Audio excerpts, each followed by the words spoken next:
Good morning friends, నేను మీ సాయి మల్లేష్ని మాడుతున్నాను. ముందుగా మా ఛానల్ సబ్స్క్రైబ్ చేసి లైక్ చేసి షేర్ చేయండి. అదేవిధంగా ఈరోజు వార్తల్లో ముఖ్యాంశాలు తెలుసుకుందాం. ఈనాడు దినపత్రిక మహాసంరంభం ప్రయాగ్రాజ్లో నేటి నుంచి 45 రోజుల పాటు భక్తజన కోలాహలం. మహాకుంభ నగర్ పుష్య పౌర్ణమి అయిన సోమవారం నుంచి త్రివేణి సంగమంలో పవిత్ర స్నానంతో ప్రపంచంలోనే అతిపెద్ద ఆధ్యాత్మిక వేడుక మహాకుంభమేళ ప్రారంభం కానుంది.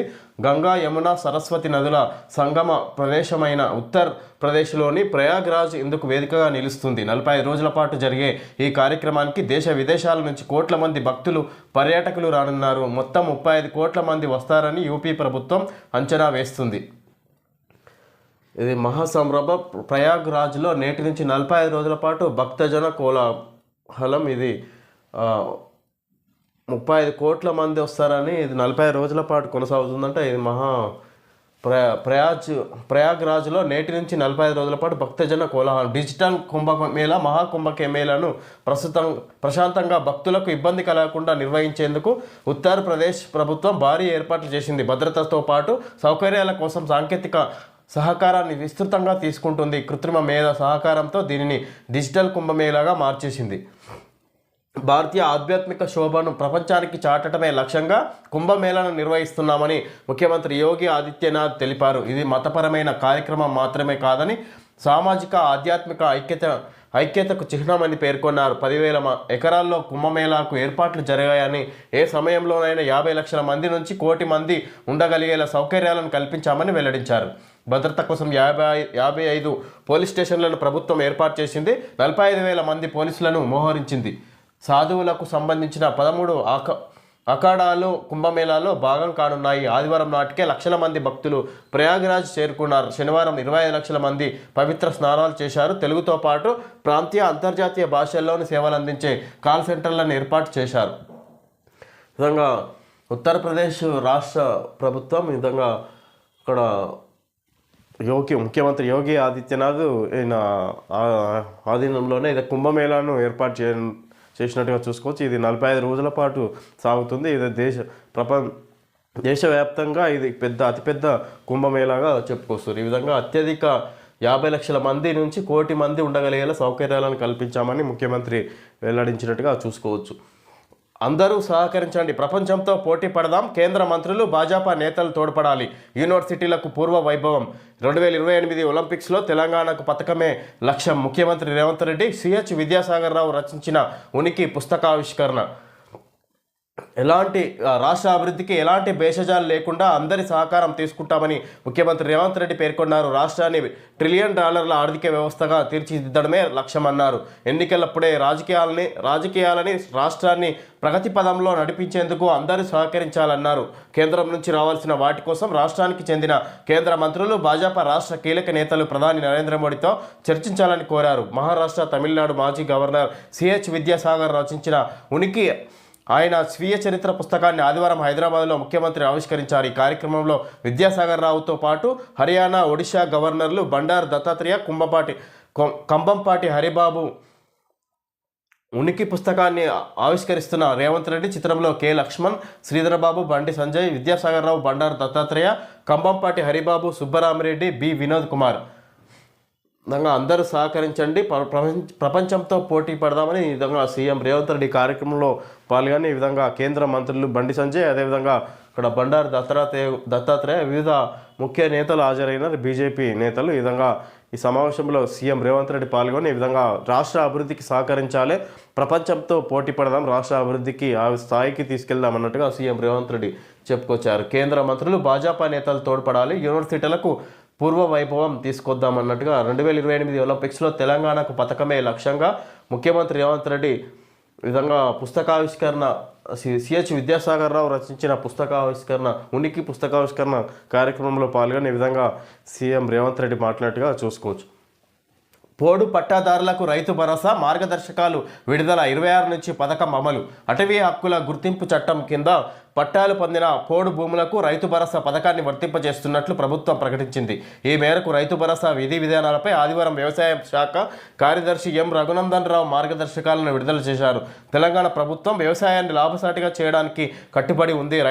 రాష్ట్ర రైతులకు పంట పెట్టుబడిని పంట పెట్టుబడి సాయాన్ని అందించడం ద్వారా వ్యవసాయ ఉత్పాదకతను పెంచడం, ఆర్థిక స్థిరత్వాన్ని కల్పించడంతో పాటు సాగులో ఆధునిక పద్ధతులు పాటించడానికి రైతు భరోసా పోడు పట్టాదారులకు మార్గదర్శకాలు విడుదల 26 నుంచి పథకం అమలు.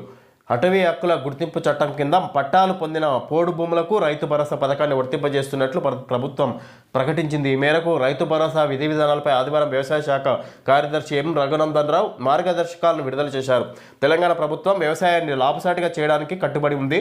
రాష్ట్ర రైతులకు పంట పెట్టుబడి సాయాన్ని అందించడం ద్వారా వ్యవసాయ ఉత్పాదకతను పెంచడం, ఆర్థిక స్థిరత్వాన్ని కల్పించడంతో పాటు సాగులో ఆధునిక పద్ధతులు పాటించడానికి, ఈ విధంగా ఉత్పత్తిని పెంచడానికి, వ్యవసాయ ఉత్పత్తులను పెంచడానికి రైతు భరోసా పెట్టుబడికి ఉపయోగపడుతుంది అన్నట్టుగా ఈ విధంగా రాష్ట్ర ప్రభుత్వం భావిస్తూ ఈ విధంగా దానికి సంబంధించి మార్గదర్శకాలను విడుదల చేసింది. దానికి వ్యవసాయ అధికారి ఈ విధంగా ఎం రఘునందన్ రావు వ్యవసాయ శాఖ కార్యదర్శి మార్గదర్శకాలను విడుదల చేశారు. ఈ విధంగా ఈ నెల 26న రైతు భరోసా విడుదలవుతున్నట్టుగా చూసుకోవచ్చు. ఈ విధంగా పోడు భూములను కలిగిన రైతులకు కూడా రైతు భరోసాను అందజేస్తామన్నట్టుగా తెలియజేసుకొచ్చారు. డ్రైవింగ్లో ఉంటే ఫోన్ చేయొద్దు ప్లీజ్. 10 నెలల్లో 1.56 లక్షల సెల్ ఫోన్ డ్రైవింగ్ కేసుల నమోదు. నిబంధనలు పాటించకపోవడం, అతివేగంతో రక్తసిక్తమవుతున్న రహదారులు. సగటున రోజుకు 21 మంది మృతి. ఈ విధంగా సెల్ ఫోన్ మాట్లాడుతూ డ్రైవింగ్ చేస్తున్నారు. ఈ విధంగా ప్రమాదాలకు గురవుతున్నట్టుగా చూసుకోవచ్చు. ఈ విధంగా సగటున రోజుకు 21 మంది మృతి చెందుతారు యాక్సిడెంట్ వల్ల అన్నట్టుగా చూడొచ్చు. ఇక్కడ మనం రాష్ట్రంలో గత ఏడాది 10 నెలల్లో సెల్ ఫోన్ డ్రైవింగ్ కేసులు 1.56 లక్షలు నమోదయ్యాయి. ఇలా సెల్ ఫోన్ డ్రైవింగ్ చేసేవారు, సిగ్నల్ను జంప్ చేసే చోదకులు, వారితో పాటు ఆ వాహనాల్లో ఉన్నవారి ప్రాణాలకు, రోడ్డుపై వెళ్లే ఇతర ప్రయాణికుల ప్రాణాలకు ముప్పు తెస్తున్నారు. నిబంధనలు పాటిస్తూ నడిపితే మన సమయాన్ని ఆదా చేసే వాహనాలు, నిర్లక్ష్యంగా వ్యవహరిస్తే విలువైన ప్రాణాలనే హరిస్తున్నాయి. రాష్ట్రంలో వాహనదారులు నిబంధనలు పోతుండడంతో ప్రతిరోజు 21 మంది రోడ్డు ప్రమాదాల్లో బలవుతున్నారు. నిత్యం 65 మంది గాయాల పాలవుతున్నారు. అర్థమైంది కదా, కుటుంబ సభ్యులు డ్రైవింగ్లో ఉంటే మీ బాధ్యతగా ఫోన్ చేయకండి. అత్యవసరమైన ఫోన్ చేస్తే పక్కన ఆపి మాట్లాడాలని సూచించండి. ఈ నిబంధనలను ప్రతి ఒక్కరూ పాటించాలని నిపుణులు స్పష్టం చేస్తున్నారు. ప్రమాదాలు, మరణాలకు కారణాలు ఇవి. చోదకులు వాహనాలు నడుపుతూ సెల్ ఫోన్ వాడటం, ద్విచక్ర వాహనాలు, కార్లు, ఇతర వాహనాల్ని అతివేగంగా నడపడం, హెల్మెట్ ధరించకపోవడం, సీట్ బెల్ట్ పెట్టుకోకపోవడం, ట్రాఫిక్ సిగ్నళ్లను పట్టించుకోకుండా వాహనాల్ని నడపడం.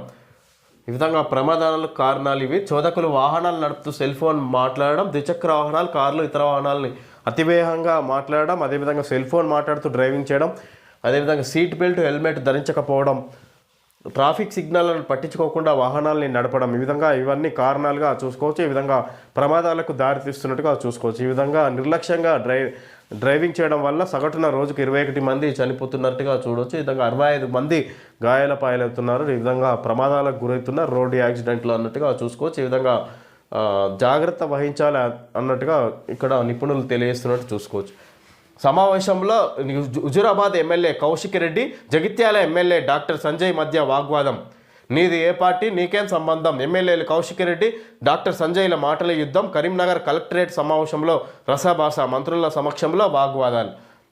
నిజంగా ఎమ్మెల్యేలు, BRS MLA Kaushik Reddy, Congress MLA doctor Sanjay మధ్య వాగ్వాదం. జగిత్యాల ఎమ్మెల్యే ఈ విధంగా నీది ఏ పార్టీ, నీకేం సంబంధం అన్నట్టుగా ఆ సమావేశంలో పాల్గొని ఈ విధంగా వీళ్ళు ఒకరినొకరు వాగ్వాదం, మాటల యుద్ధం కొనసాగినట్టుగా చూసుకోవచ్చు. ఈ విధంగా కలెక్టర్ల సమావేశంలో మంత్రుల ముందే ఈ విధంగా గొడవకు దిగినట్టుగా చూసుకోవచ్చు.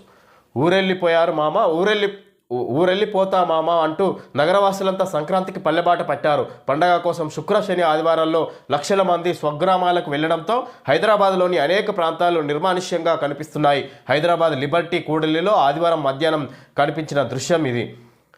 విధంగా సంక్రాంతి సందర్భంగా విధంగా హైదరాబాద్లో నివాసం ఉంటున్న ప్రజలు విధంగా సొంతూళ్ళకి వెళ్ళడంతో హైదరాబాద్ ఈ విధంగా ఖాళీ అయిందన్నట్టుగా ఇక్కడ మనం చూడొచ్చు చిత్రం. ఇక్కడ ఒక్కో ఈ కారుకు 3.14 లక్షల ఆదా. ద్విచక్ర వాహనానికి 11,000కు పైగా.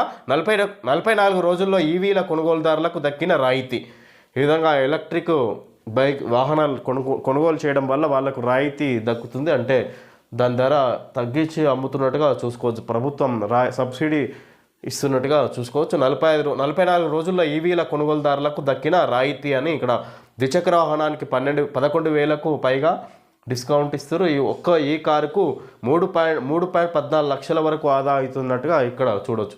పరిశ్రమలకు 1000 కోట్ల ప్రోత్సాహకాలు విడుదల, 50% సూక్ష్మ చిన్న మధ్య తరహా పరిశ్రమలకే. పరిశ్రమలకు 1000 కోట్ల ప్రోత్సాహకాలు విడుదల, 50% సూక్ష్మ చిన్న మధ్య తరహా పరిశ్రమలకే.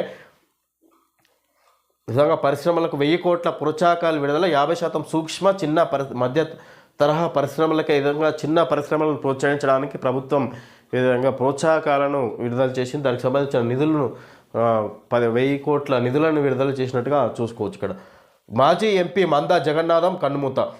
ఇక మాజీ ఎంపీ వరుసగా 4 సార్లు ఎంపీగా పనిచేసిన వ్యక్తి కూడా మనం మరణించినట్టుగా చూసుకోవచ్చు. మందా జగన్నాథం అనారోగ్య సమస్యల వల్ల.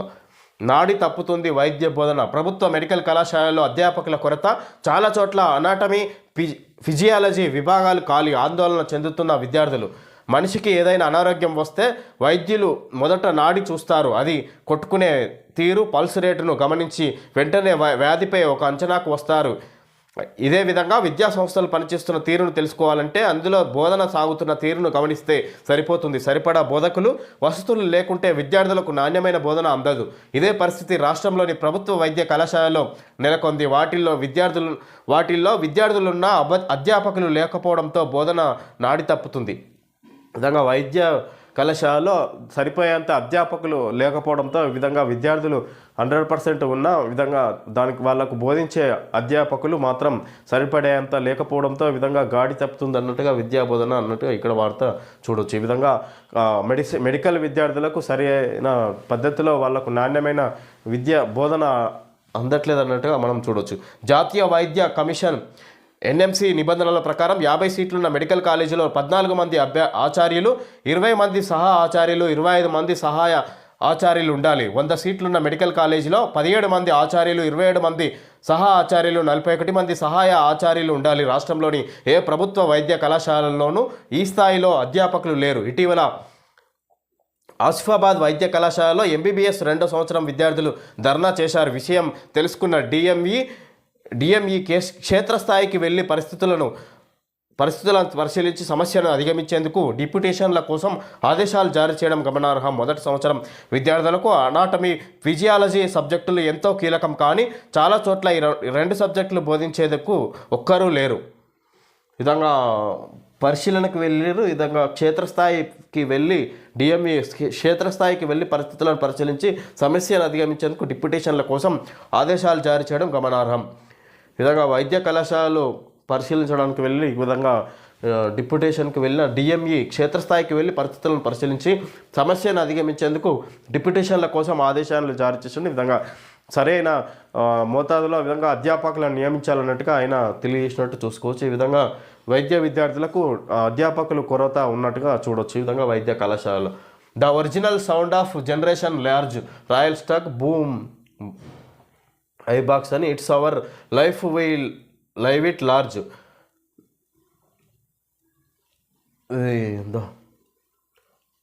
శీఘ్రం వాళ్ళు రాయల్ స్టాక్ కంపెనీ యాడ్ ఇచ్చినట్టుగా చూసుకోవచ్చు. ఓకే ఫ్రెండ్స్, ఈరోజు వార్తల్లోని ముఖ్యాంశాలు తెలియజేయడం జరిగింది. Thank you friends.